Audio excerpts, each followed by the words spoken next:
Hello and welcome to Rajya Sabha Television. You're watching a brand new edition of India's World with me, Frank Rausan Pereira. India and China decided to work towards firming up a new bilateral pact on defense cooperation and agreed to increase interactions between their militaries at multiple levels to avoid Doklam-like standoffs along the disputed border.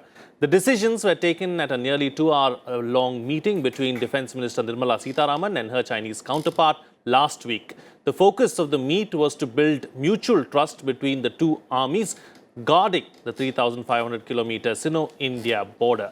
The two sides also decided on early operationalization of the proposed hotline between the two armies as part of the confidence-building measures. After the Wuhan summit, both sides revived the long-pending proposal to set up the hotline so as to avoid flare-ups along the disputed border. But the initiative hit roadblocks over differences on issues relating to protocol and technical aspect of the hotline. On this edition of India's World, we will take a closer look at Sino-Indian ties. Joining me on the program today are Pinak Ranjan Chakravarty, Distinguished Fellow, Observer Research Foundation and former Secretary, Ministry of External Affairs. Lieutenant General S.L. Narasimhan, retired defense expert. And Srikanth Kondapalli, Professor, Chinese Studies, School of International Studies, JNU. Thank you to all my guests for joining me on this edition of India's World. General, let me begin the program with you. Let's try and put into perspective how the meeting between the two defense ministers went as far as the meeting itself is concerned. Basically, this is a fallout from the Wuhan summit, wherein they had decided to improve the bilateral relations. And this was an expected visit, which is already planned. It was on the cards for some time. The day he came, he called on the Prime Minister. The Prime Minister's statement is already out. And they seems to have had a very fruitful kind of a interaction in the delegation level talks. The press release, which has been given by the Ministry of Defense and even by the Ministry of National Defense of China, are almost alike. And they conform to whatever you have already mentioned in the introduction part. Everything will depend on how we take this forward and how we operationalize what has been agreed to in the meetings. That is how we see it at this point in time. But a lot of work needs to be done. I'm sure both the sides are working towards reaching a consensus on many issues, and I'm sure we'll find better kind of relations coming up in the near future. Interesting that you said, a lot of things still need to be done. Where do you believe the start has to begin? They have said that the Memorandum of Understanding on the defense exchanges and defense cooperation needs to be revised. That is basically because the initial one was signed in May 2006. It was supposed to have a 5-year period and extendable by another 5 years. That is expired now. So they need to revisit it and then work it out. So that is something that they will definitely do. And there are other interactions that are being talked about along the borders, basically between the local commanders. They are also talking about the number of BPM points getting increased. We saw in the recent past during the Independence Day near Kepangla, they had another meeting. So the number of BPM points, that is border personal meeting points along the border, is likely to get increased. The training and joint exercises that they were on earlier, like hand in hand, etc., which have been stopped for a while, that will probably recommence. So a number of issues. Why I am saying that is, all these things need a coordination between both the sides. So that is something that I'm sure both the sides are working on at this point in time. And given a little bit of time and effort, I'm sure things will fall into place on all these issues. Where did this coordination begin and at what level is something that we'll discuss ahead in the program. But let me bring in the other panelists as well. Professor, the takeaways for you as far as the Chinese defense minister's visit to India is concerned? At the moment, they would reiterate the Wuhan spirit. And as General Narasimhan mentioned, there's a lot to do on the actual nitty-gritty aspects. For example, in Xiamen meeting sidelines of the BRICS last September, it was decided to intensify a new set of CBMs, confidence building measures. None of this came into the public domain so far. The one that we have is the 6 of the CBMs which were implemented since the late 70s, but more concretely in 1996 when Jiang Zemin came to Delhi. They have mentioned about military CBMs in the conventional field, not in the nuclear field. Those 6 CBMs were working to an extent. The latest one was the BDCA, Border Defense Cooperation Agreement in 2013. But none of them stopped the Doklam incident. So a new set of CBMs were to be proposed, but we have not seen anything of that sort coming into the public domain as of now. So we have to see what is the content of those CBMs. The CBMs so far that we implemented in the last say 14-15 years, that prevented conflict in terms of an open firing by either side on the border areas. It prevented conflict, but it did not build trust among the two sides. So the end product of any CBMs, if you look at the Helsinki Pact of 1976, the CSBMs, as it used to be called, Confidence in Security Building Mechanisms, they have provided for some kind of trust building between the East and West, between Europe and the Soviet Union or the East European countries. So that prospect is not available in the case of India-China as of now. We prevented conflict, but we have not built up the trust. That is the So there is still a trust deficit is what you're suggesting, and that needs to be rectified at the earliest. Indeed, this is openly stated by visiting Chinese leaders and Indian leaders, that trust is missing in both sides, and Wuhan, Qingdao, Johannesburg could probably contribute for more trust building at the apex level, but also you'll have to build it up at the tactical levels as well. Sure. Ambassador, how do we rectify this problem of mistrust or distrust, if you can call it that? Look, in a geopolitical sense, trust, either you have a political understanding and to build trust at the highest level, or you have to do what we are doing with China in terms of building it brick by brick. With all these CBMs that we have, beginning from I think 93, the Peace and Tranquility Agreement, then 96 as is mentioned, then military related in 2006.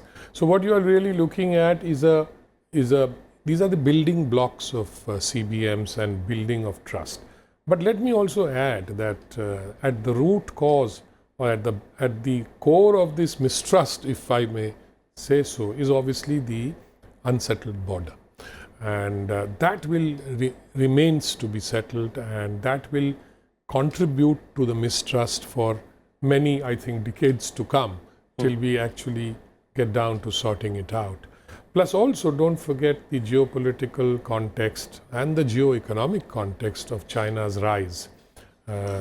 We have seen what China has been doing in the South China Sea. We have seen a large and growing footprint of China in our neighborhood, and of course you have the CPEC, which we have objected to because of sovereignty reasons of POK.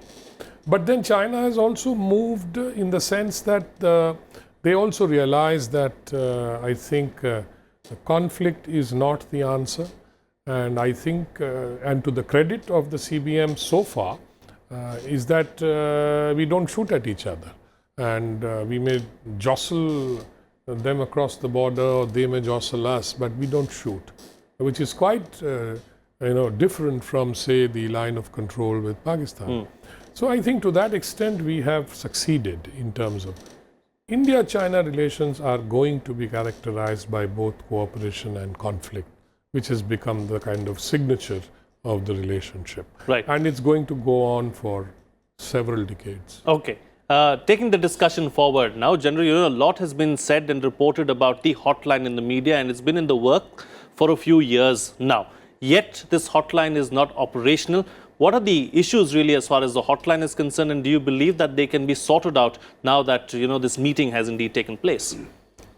You're right in saying that this has been in the works for some time now. Starting from I think 2013 onwards, we have been discussing this. The requirement is functional, basically to reduce the tensions whenever some flare-ups takes place along the border, etc.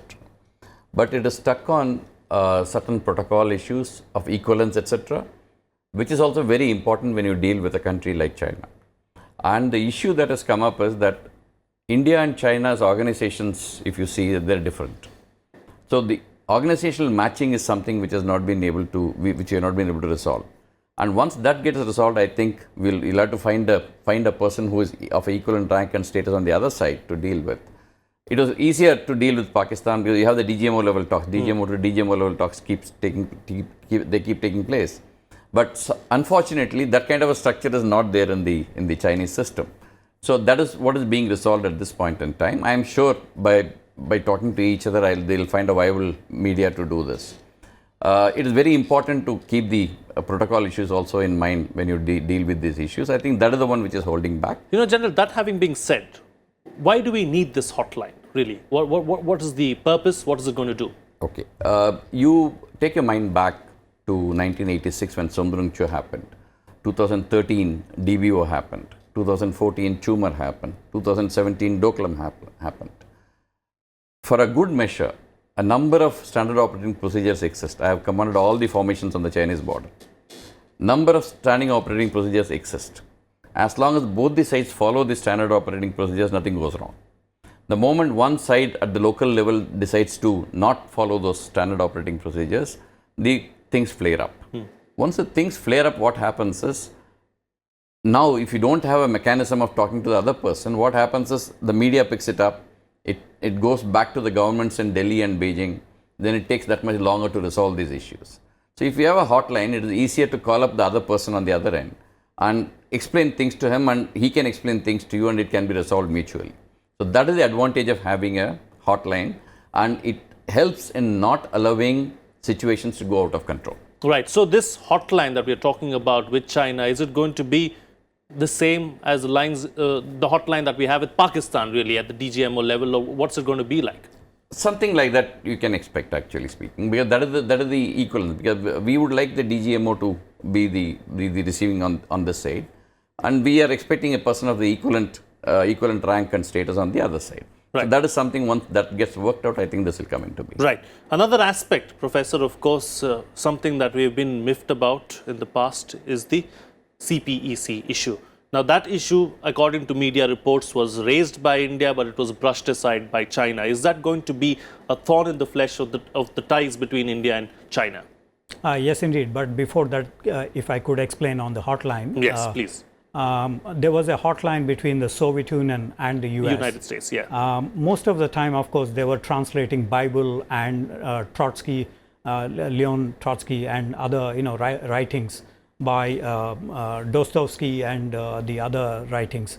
So hotline does provide for a kind of communication between the two, and as part of what the Chinese and the Indian leaders have been mentioning about strategic communications to be improved. So that is an important element. In the India-China context, that has not been operational for a long time. And when the NSG-IAEA discussions on the clean waiver came up in 2008, April and October, we were frantically trying to reach the Chinese side and trying to convince them that this is in the energy interests of India. However, we were not able to trace the Chinese premier or the Chinese president in terms of a direct talk. It was President Bush who called up President Hu Jintao, and then we have had this hotline between Prime Minister of India and the President of China. In 2009, somewhere this has been established. I was told that this was never used so far. So I'm not very sure whether the military hotline could also be in business in terms of course, the military situation is much more... Since we are here, I think we can clarify from the general. We have a similar hotline with Pakistan. How often has it been used? That is used regularly. Okay. In addition to that, it is not that hotlines are not existing now. Hotlines are still existing between the local formation commanders across the line of actual control between India and China also. Like for example, in Natula, you have a hotline with the brigade on this side and the brigade on the other side. So those are generally done once a week. You operationalize it and then talk to the other person concerned to ensure that this hotline is functional. As long as the DGMO level hotline between India and Pakistan is concerned, that is used very regularly. So I think on a weekly basis they use it.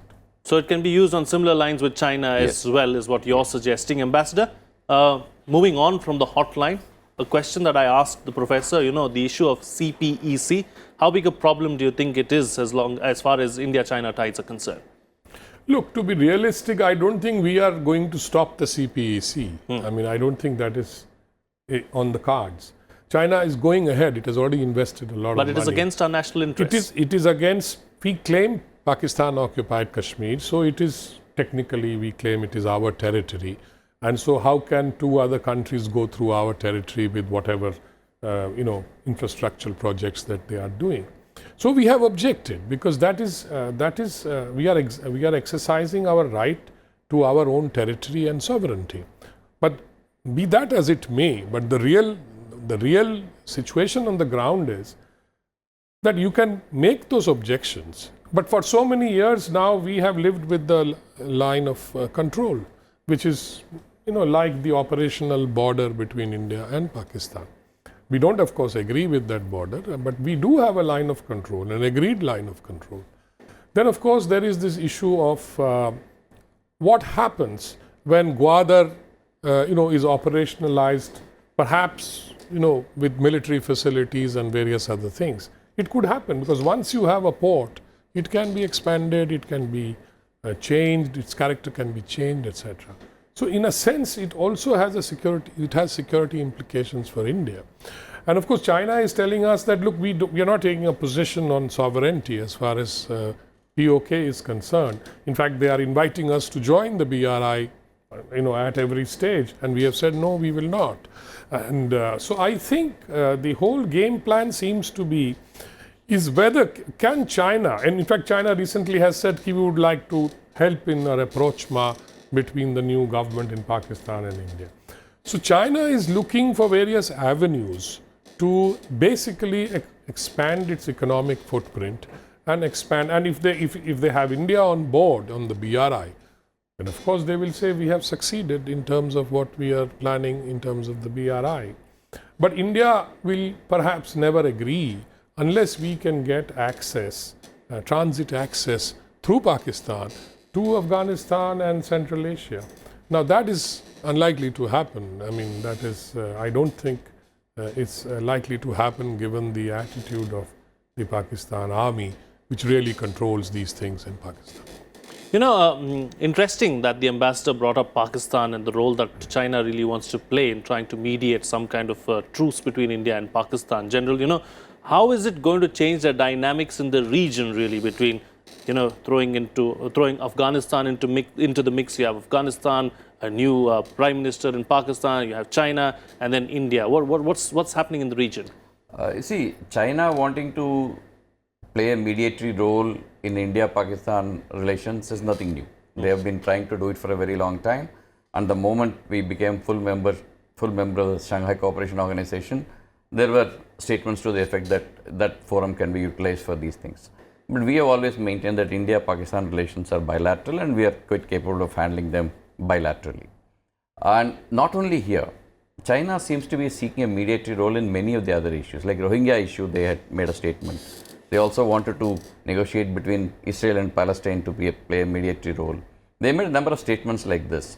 How much they have succeeded it is something which is questionable as at this point in time. China is also trying to, even in the Wuhan meeting, we had said that India and China could do a project jointly in Afghanistan. Notwithstanding that, China is also trying to do a number of things in Afghanistan. So this is a region which has been very dynamic, situation keeps changing very frequently, and we need to actually wait and watch as to how these things develop and then take a call on it.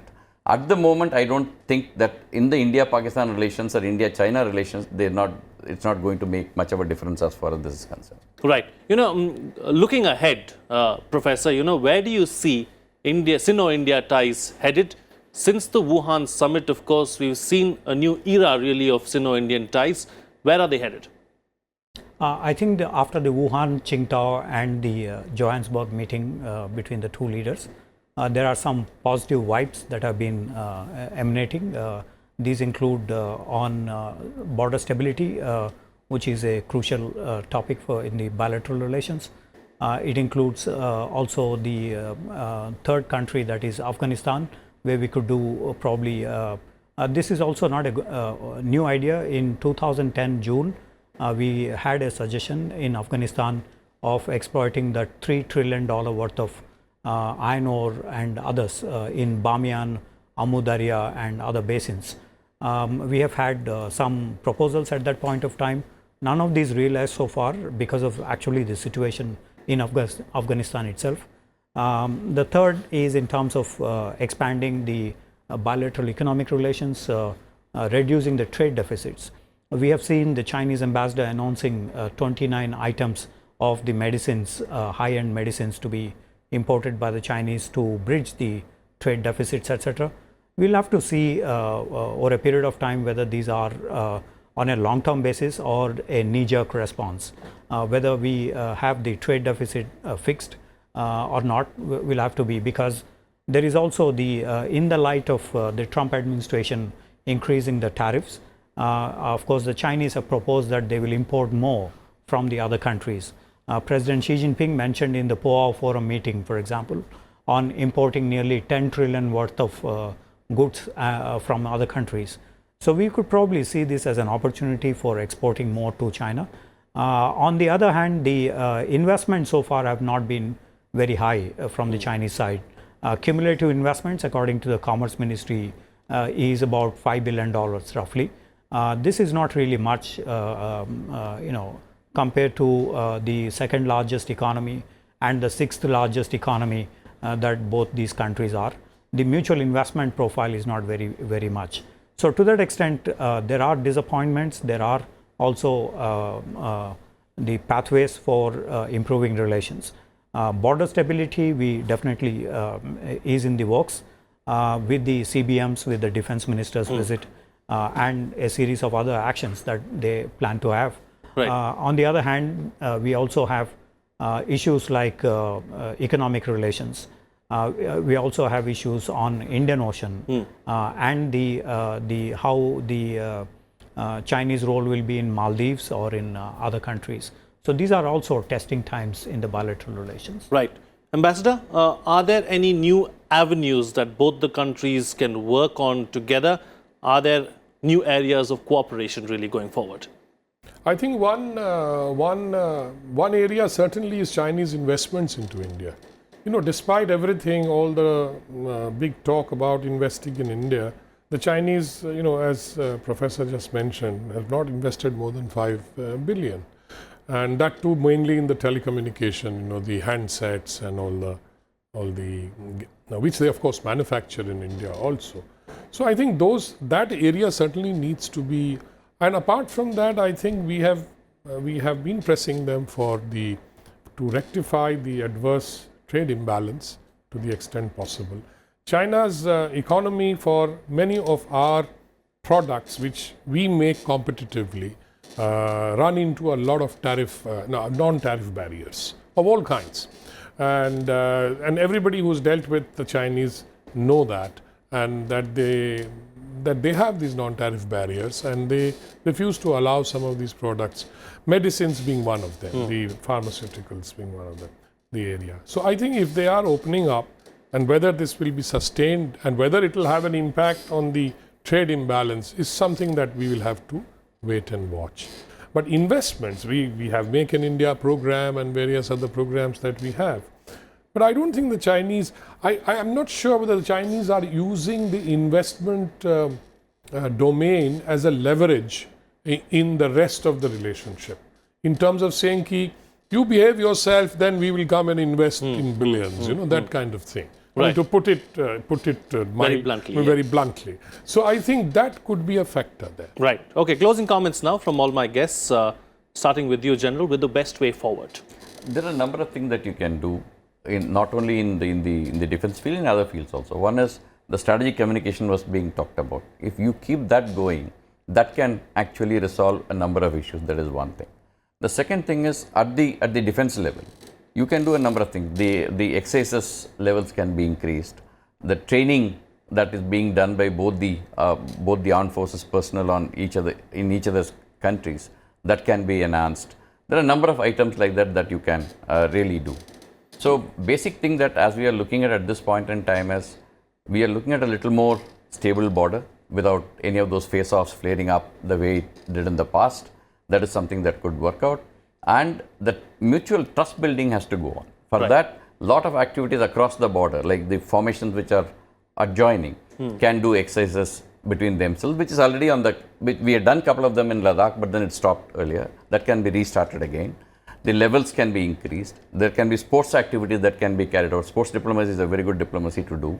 Sports activities can be carried out across the border. There are a number of issues like that which can be actually innovatively thought and implemented, which are non-controversial and which could actually increase and build the trust between both the armed forces, which will increase the stability of the border and the peace and tranquility along the border. Right. Professor?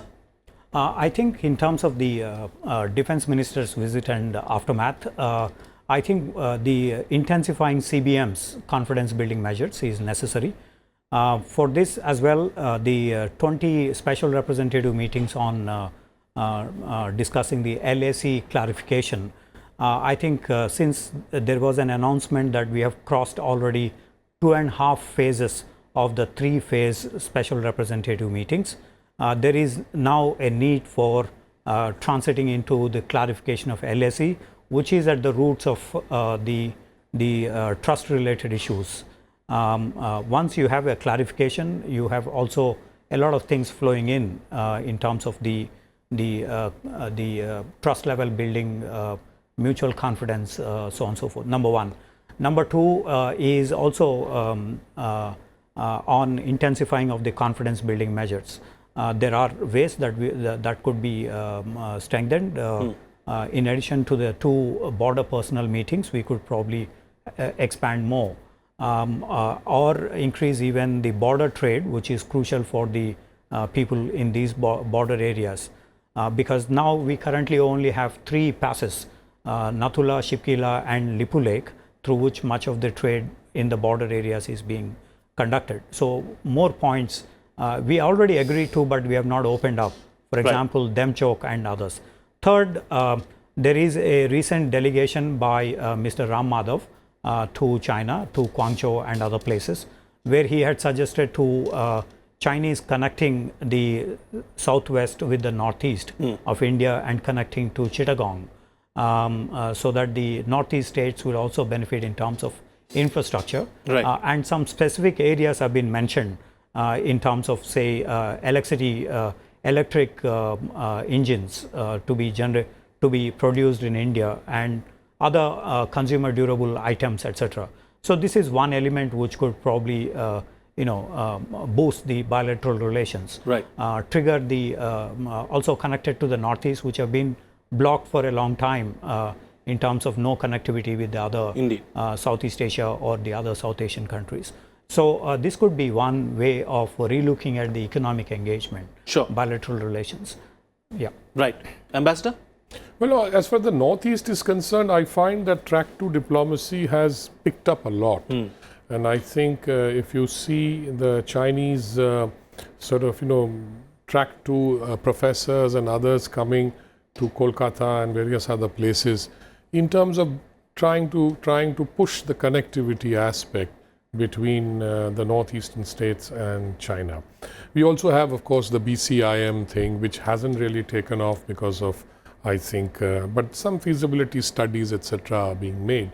So there are things in the works, but I think everything basically boils down to how do you manage the relationship. There are ups and downs sometimes. So I think these confidence building measures are very important. To give confidence, saying, look, let's not worry about the border, there won't be any conflict, so let's work on other things. So I think that is the message that we need to understand and take forward. All right. On that note then, I'll call it a wrap on this edition of India's World. Thank you to all my guests for joining me on the program and putting things into perspective for us. We'd like to hear from you as well. Do share your feedback and suggestions with us. Our email ID is indiasworld.feedback@gmail.com. You can also tweet to us using our Twitter handles at FRP09 and at Rajya Sabha TV. That's it from me. See you again next time.